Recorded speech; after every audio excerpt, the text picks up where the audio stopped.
These panels behind me being crooked is driving me nuts. Speaking of needing therapy, that is driving me insane, and I hope nobody else can see it.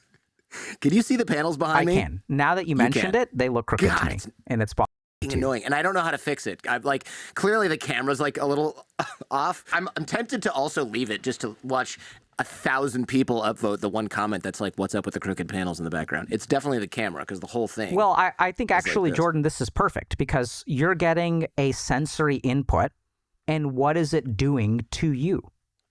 Yeah. It's making me self-conscious right now. So and it's a little dizzy. There's an external signal, and internally you are disturbed.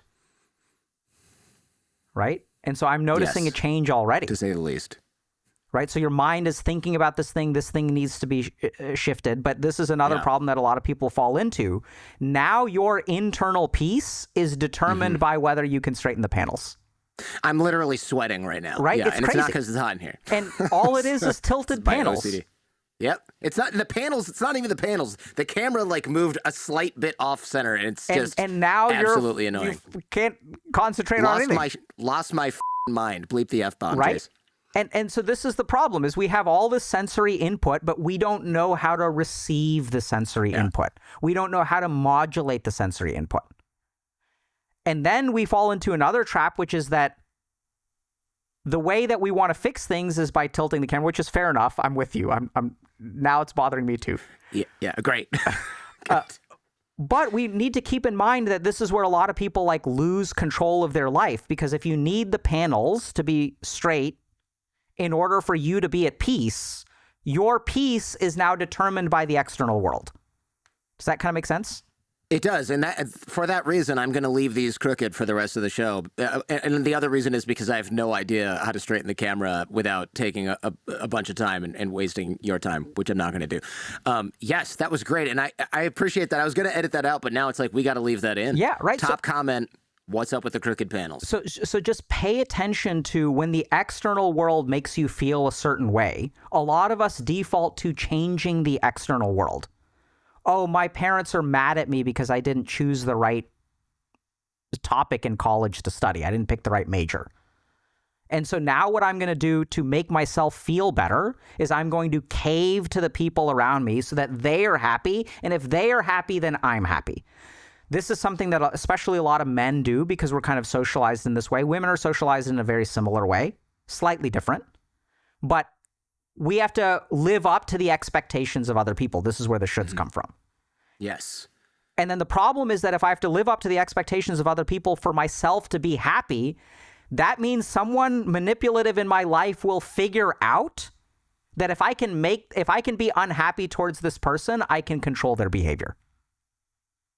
It's huge. That's interesting. Open door Bosses, for manipulation. Parents, Bosses, spouses. parents, girlfriends, boyfriends, friends, right? I can express unhappiness towards you. That makes you feel bad. And the way that you make yourself feel better is by making me feel better. Now I control your happiness with puppet strings. Yeah. Oh my goodness. That is so dangerous. Incredibly dangerous. That is incredibly dangerous. I'd love to discuss the sense of purposelessness that I think a lot of people are feeling. I know we're kind of already edging into that, but I've read statistics that porn addiction is on the rise. No surprise with the availability of porn having gone through the roof in the last, 10 or 15 years. Suicide is on the rise. You mentioned that, especially among men. I think also especially among Asian Americans. This is horrifying because that means if you're like 18 to 24, the most dangerous thing in your life isn't even your car anymore. It's yourself. Yeah, so that's for Asians, right? So Asians are raised to be very risk averse, so they're less likely to have accidents as a cause of death, which then so that their accident rate is lower and they're more dangerous to themselves. So it is, I think, maybe the leading cause of death in Asian Americans aged 18 to 24. There are a couple of other things that go into that, including the inability to get help. So there's a culture that really doesn't focus on mental illness. Doesn't really focus on, they really are like externally motivated. So like if you're getting straight A's, you should be happy. And so the one of the biggest one of the most damaging things you can do to someone is tell someone that they should be happy because of a particular circumstance. right? Now it's their fault that they are unhappy. So this becomes their burden once again. You should be happy. Whereas if the right move is to really ask yourself, if you have every reason to be happy and you're still not happy, the question is why, right? If you really want to become happy, it's not people bludgeoning you and telling you, hey, you should be happy. Someone told me 10,000 times that I should be happy. It doesn't make me happy. The question is to ask myself, why am I not happy? Yeah, it makes me feel worse, actually, because it's like, well, I'm supposed to feel happy? If you told me I was supposed to feel crappy, like in law school, first year is horrible, and everyone's like, it's supposed to be miserable. Then it ends. And you're like, okay, so when it's miserable, you go, everyone's miserable, it's supposed to be miserable. It's much better than somebody being like, wait, you're not having the best time of your life? Everyone else is having a great time. Yeah. You're the only one that's miserable. Something's wrong with you, man.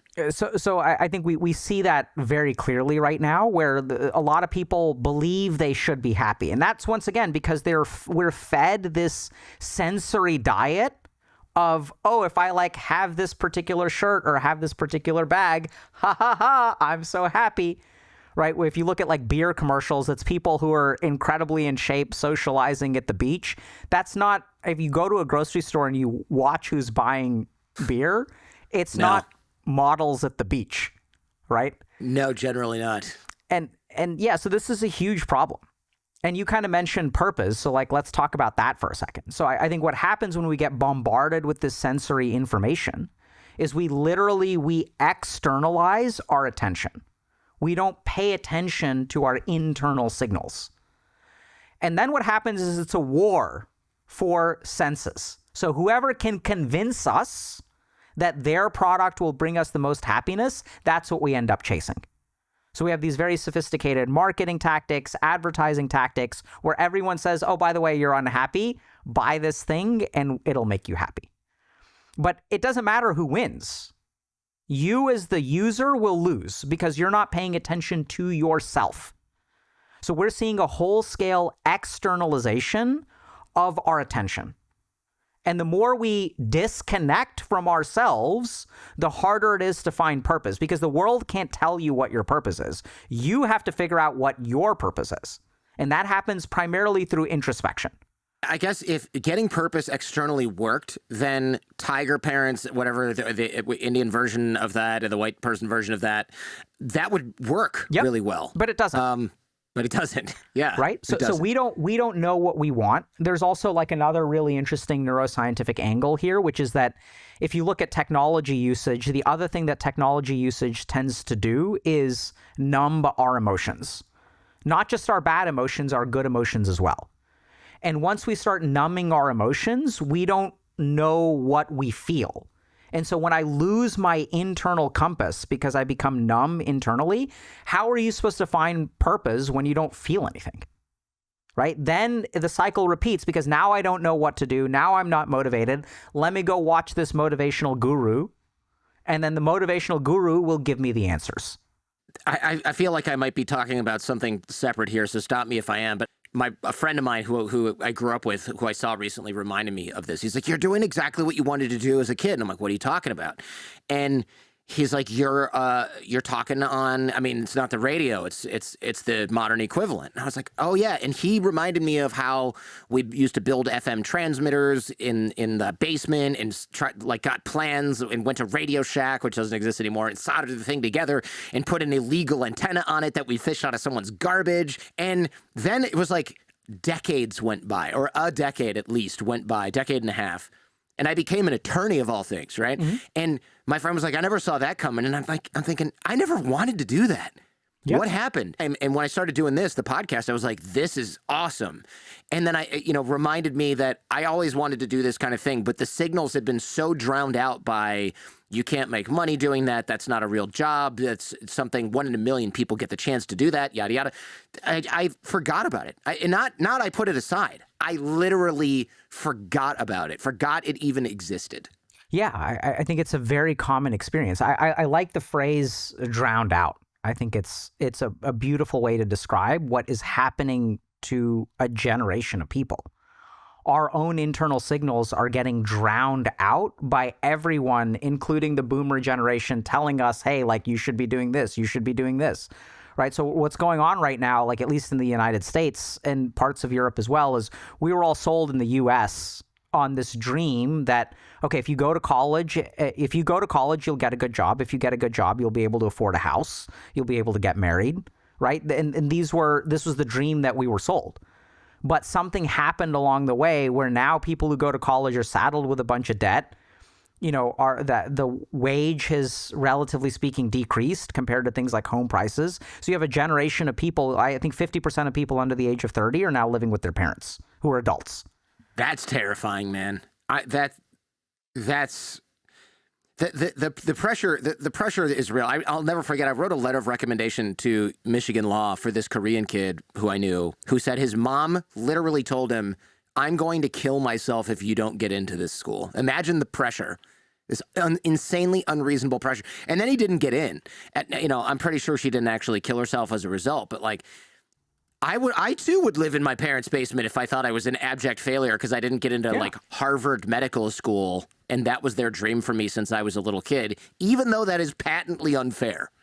Yeah, absolutely. Right. And that's what happens is we get drowned out by this external pressure. It's not just parents. So sometimes you have parents that are supportive, sometimes you don't. But we have a pretty uniform pressure from social media to be a particular way, to be rich, to be successful, to be, 6 figures, 6 feet, and at least a 6-inch dick if you're a dude.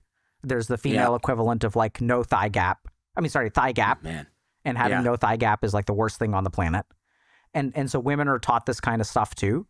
And so we're all being taught like, hey, you should be this way. And at the same time, all of these technologies are numbing our internal signals. And then we get confused why there's a lack of purpose. Right? The lack of purpose comes from an inability to connect with yourself and being drowned out.